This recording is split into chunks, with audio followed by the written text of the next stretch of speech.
Welcome to GP Bullhound's Tech Thoughts, a weekly overview of economic developments in international markets. Today's the 13th of May, and we are here with Inge Heydorn and Nela Salkovic for our weekly market roundup. In today's episode, they will give an update on Q1 results from the past week, talk about Taiwan's April semis sales numbers, and give an update on gaming. But first, market news from Inge. Over to him. Thank you, Maria. The marketplace for technology shares has been really tough since Thursday. And it's not really driven by any macro points in so sense. We haven't had any. We had CPI and PPI this week, which were slightly worse than expected, but not much. We think the downturn really was driven by the fact that you had so many e-commerce players coming up with bad news after closing on Wednesday. Wayfair, Etsy, eBay, Shopify, and that's more seen like the state of economy in the US slowing down, and the fact that a lot of technology shares are still exposed to us, the consumer and the e-commerce market. So looking at the market for a moment, it seems like we have the grosses coming down towards technology, both in the hedge funds and in general fund community, meaning you're selling now the high quality names, Apple and Microsoft underperforming, and you see some of the lower quality names performing even on the positive side. And we see this as a sign that we're getting close to a bottom. And I also think the valuations are becoming much more interesting at this point. Going over to the quarterly results for this week, it's not that bad, the news, as it seems at first glance. If you look at semiconductor names like Microchip, really strong numbers, Infineon, good numbers. If you look at the equipment names, Tokyo Electron, really good numbers.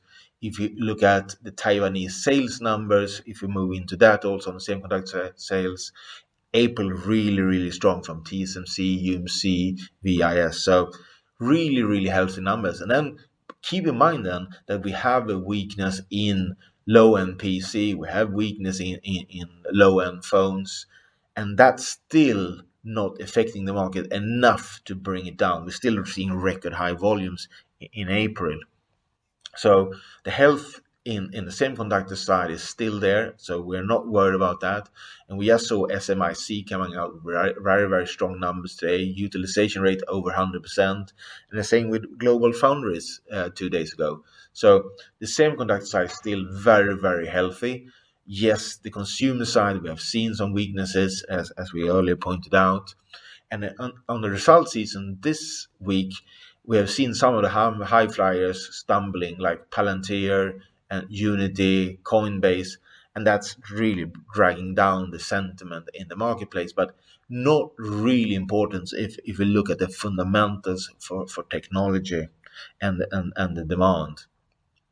So for the moment, we would say, yes, the sentiment is quite negative. We all think we're a little bit bottoming out. So we are adding to our portfolios in our core holdings, and we feel more comfortable at this place, as we have seen a lot of the high flyers come down a lot in valuation, which are been and has been very high and getting more normalized. When it comes to the big tech names, we even think they are now at so to say a interesting enterprise, a number of them, and even cheap, like Google, Microsoft, and so on. So we're definitely looking into these type of names. On the semiconductor side, we continue to be positive, and especially against the equipment names.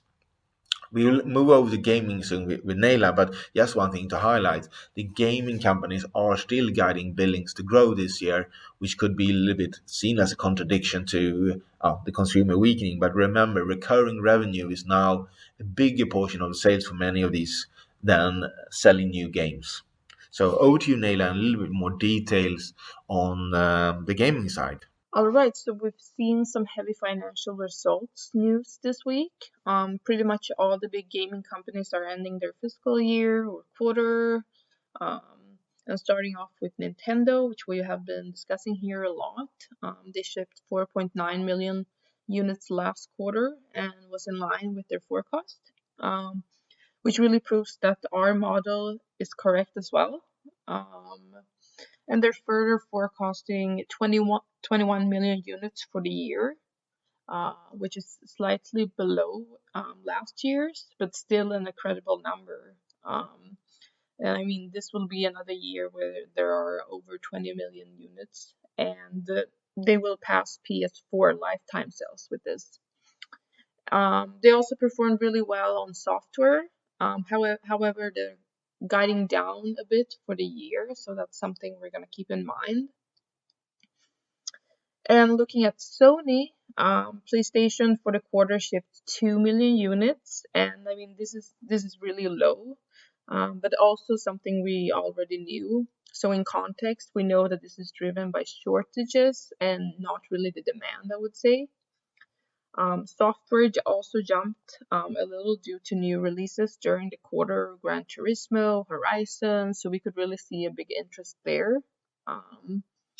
And the other big data point, which is super interesting that we got, is that they're forecasting to sell 18 million PS5s during the year. And I mean, that's a really big jump from last year. That was 11 million. And I think these sales numbers seems high when Microsoft and Nintendo are forecasting lower hardware because of China going into lockdown again, for example. And I would say we don't really know how many more times this is going to happen. So yes, they kind of keep a high bar with these shortages. And other companies that reported was EA, Ubisoft, and something that I really want to highlight with all of these gaming companies that reported up till now, and something that Inge mentioned earlier, is that we've seen that the companies are guiding the billings to grow through the year, which many people seems to be worried about due to the numbers we've seen within consumer weakening. The NPD numbers has really showed us the slowdown. But I was looking through some reports recently, and I really want to highlight the recurring revenue here, which is in many cases more than 50% of the revenues. So particularly looking at Take-Two, for example, their Q3, they're reporting next week. But their last report and the recurring revenue was 64%. I mean, that's a lot.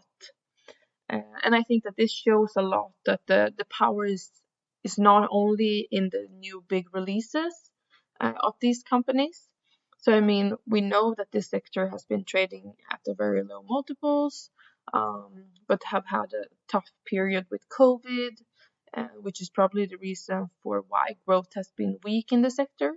But nevertheless, I think the recurring revenue really shows that the stability of these companies and that we can expect so much more value from them. Thank you for today and see you next week. Bye.